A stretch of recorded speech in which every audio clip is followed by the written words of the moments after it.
Hello friends, welcome back to our channel. ఇవాల్టి recipe రామ్యాంగోతో jam ఈ తీరులో చేసుకుంటే చాలా బాగుంటుందండి. మనం రకరకాలుగా ఫ్రూట్ జామ్ చేసుకుంటామండి, కానీ ఈ రామ్యాంగో జామ్ ఏమాత్రం తీసిపోదండి ఫ్రూట్ జామ్కి. ఖచ్చితంగా మీరందరూ ట్రై చేయండి. చాలా సింపుల్గా ఉంటుంది, టేస్టీగా ఉంటుంది, 1 ఇయర్ పాటు నిల్వ ఉంటుందండి. చలో ఇప్పుడు వీడియోలోకి వెళ్ళిపోదాం. ముందుగా రామ్యాంగో తీసుకోవాలండి. పైన స్కిన్ ఏమి పీల్ చేయని అవసరం లేదండి. స్కిన్తో పాటు చిన్న చిన్న ముక్కలుగా కట్ చేసుకోవాలండి. వీడియోలో చూపిస్తున్న విధంగా కట్ చేసుకొని ఓ మిక్సీ జార్లోకి యాడ్ చేసుకోవాలి.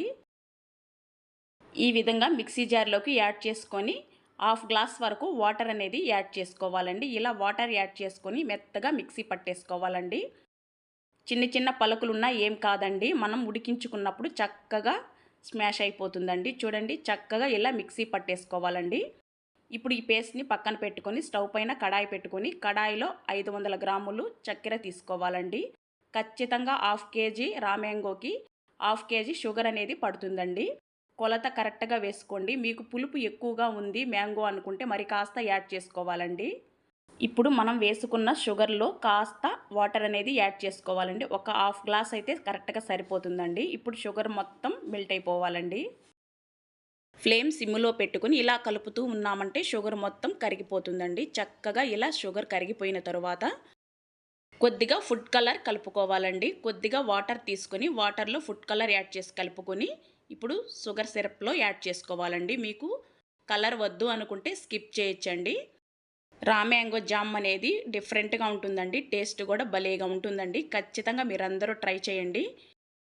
ఇప్పుడు మనం ముందుగా మిక్సీ పట్టి ఉంచుకున్న రామ్యాంగో పేస్ట్ని ఇందులో యాడ్ చేసుకొని కలుపుతూ ఉండాలండి.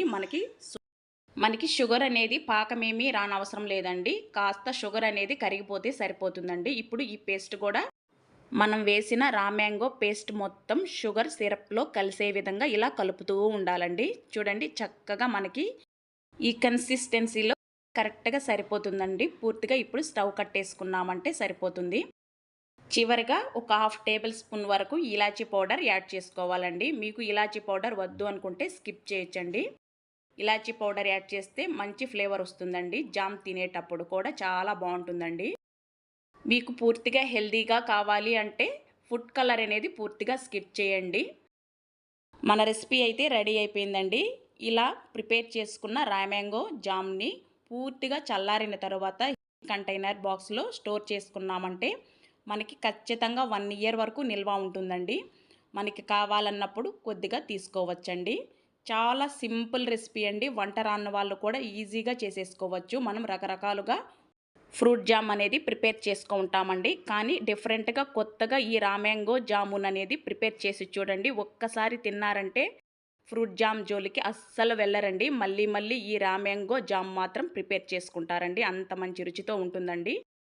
మరి ఇంకెందుకు ఆలస్యం, మీరు కూడా ఈ రామ్యాంగో జామ్ తయారు చేసుకోండి, స్టోర్ చేసుకుని ఎంజాయ్ చేయండి. నా రెసిపీ మీకు నచ్చితే తప్పకుండా మన ఛానల్ని సబ్స్క్రైబ్ చేయండి. అదేవిధంగా రెసిపీకి ఓ లైక్ చేయటం మాత్రం మర్చిపోకండి. Thank you for watching friends.